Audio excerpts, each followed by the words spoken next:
This is a fantastic concept that leans heavily into psychological horror and the unreliable narrator.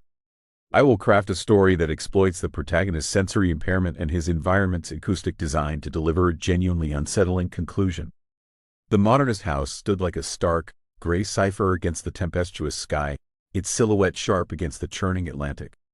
It was a fortress of concrete and steel, perched precariously on a sheer cliff, a monument to Elias Thorne's obsession with silence. As a renowned sound designer for horror films, he didn't just understand audio, he craved its absence. The house was his masterpiece.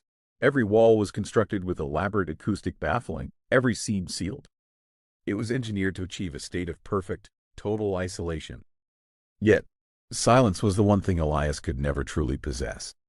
He suffered from severe tinnitus, a constant, high-pitched ringing in his ears. A maddening consequence of his profession and the trauma of a past building collapse he rarely spoke of. Elias had been commissioned for his most demanding project, creating the sound of absolute emptiness for an avant-garde art installation. It was a challenge that required him to face his own affliction. He set up his sensitive recording equipment, field recorders, calibrated microphones, and a sound level meter in the house's main studio, a room so dead acoustically that a pin drop sounded like a muffled thud. He began the meticulous process of recording the silence. When he played back the first 10-minute loop, a strange, cold dread settled over him. The recording was not silence. It was tainted, at the very limit of audibility, under the pervasive hiss of his own tinnitus, which the recording equipment naturally filtered. He heard them. Faint, impossible echoes. They were whispers that his naked ear never caught when he stood in the room. He filtered the high-frequency range, compensating for his hearing loss. The whispers grew clearer, coalescing into a sound that tightened his chest, the distant, childlike weeping, a low, rhythmic hush-hush that seemed to be emanating from the very walls. "It's interference," Elias muttered, running a shaky hand through his thinning hair. Ground loop, something from the sea air. He unplugged everything, moving the mic setup to the living room. He recorded again. The weeping was still there. And now, there was something new. A sharp, horrifying sound like metallic scraping, short, rhythmic bursts, almost like small, panicked fingernails clawing at metal. He played the audio through professional noise-canceling headphones, and the sound of his tinnitus seemed to respond. It wasn't the clean, singular tone of his usual affliction. It had become a chaotic, overlapping symphony of unrecognizable voices, a crowded, frantic noise that made his skull ache. He spent 4 days in a state of manic deconstruction, meticulously running the audio through spectral analysis. He tried to filter, invert, and cancel the phantom sounds, but every attempt only resulted in them returning louder, more insistent, more personal. The weeping turned into a desperate, hollow sob. The scraping became frantic. Elias stopped sleeping. He subsisted on black coffee and the terrifying chorus of his recordings. The distinction between the noise in his ears and the noise in the walls collapsed. He began to believe the sounds were not interference, but a captive voice, a consciousness trapped by his house's perfect, isolating design. Driven to the brink of obsession, he zeroed in on the structural history of the modernist house. He pulled the aging building permits and blueprints from a dusty filing cabinet. And there it was, a subtle anomaly in the architectural plan for the main studio.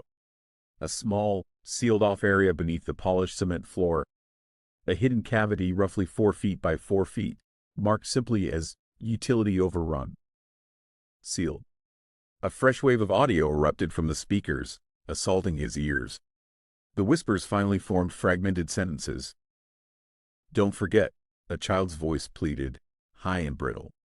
Down here, the low, metallic scraping sound seemed to accompany the phrase. "She's cold." The messages didn't sound like a ghost. They sounded like a forgotten victim, interred within the very foundations he had worked so hard to silence. He felt a chilling certainty. The house was the keeper of a terrible secret, and his sound equipment, calibrated to hear the unhearable, was exposing the truth. He descended into mania. He located a sledgehammer and a pry bar. Ignoring the screaming alarms on his sound equipment, which were now picking up an impossible decibel level from the supposed silence, Elias began to dismantle parts of his home. He started in the studio, tearing up the intricate wood paneling, exposing the concrete slab. Clang, crash, rip. He swung the sledgehammer, shattering the engineered perfection of his acoustically baffled floor. "I hear you," he screamed into the swirling dust, sweat and blood staining his face. "I'm coming. I'll let you out." Finally, the concrete gave way. With a final, desperate heave of the pry bar, Elias ripped up the last section of the slab, exposing the hidden, musty darkness beneath. The smell that wafted up was not of decay, but of damp earth and stale metal. He shone his powerful work light into the pit. There was no skeleton, no sign of a body, no evidence of a recent crime. The space was shallow, filled with nothing but dirt, broken cinder blocks, and a single, small, rusted object. A child's toy, a tiny, antique tin train car, half buried in the soil. Elias stared, utterly confused. It was just dirt, just a toy. He reached down and touched the cold, corroded metal of the train. The moment his fingers brushed the toy, the house exploded with sound. It was a final, overwhelming cacophony that detonated inside his skull. The weeping, the scraping, the whispers, they all intensified, amplified by the house's perfect, resonant chambers. But they were joined by a new, horrifying sound. The unmistakable screech of groaning metal, the shattering roar of glass, the terrified, collective screams of a dozen people, and the sound of tons of concrete and steel falling. It was the sound of the building collapse that had caused his tinnitus years ago. It was his own memory, his trauma, perfectly preserved and then replayed at an impossible volume. Elias clutched his head, collapsing onto the splintered wood. The truth slammed into him with the force of a wrecking ball. The sounds were never in the walls. They were from him, locked within his damaged auditory cortex. His acoustically perfect, silent house, his fortress against the world's noise, had acted as an echo chamber, amplifying and externalizing his internalized terror. He realized the toy wasn't a victim's relic. It was likely his own, dropped during the accident he survived. The "she's cold" and "down here" were fragmented, guilt-ridden memories of the people he couldn't save. The final scene found Elias Thorne, a ruined man, curled in the fetal position amidst the wreckage of his studio, surrounded by torn-up floorboards and shattered acoustic panels. He was screaming, a high, raw, continuous sound of absolute terror. Above him, the house, structurally sound but acoustically annihilated, seemed to hum. It was no longer a place of silence, but a vast, resonant chamber amplifying the only sound that truly mattered. The unending, deafening sound of a mind finally, irrevocably broken.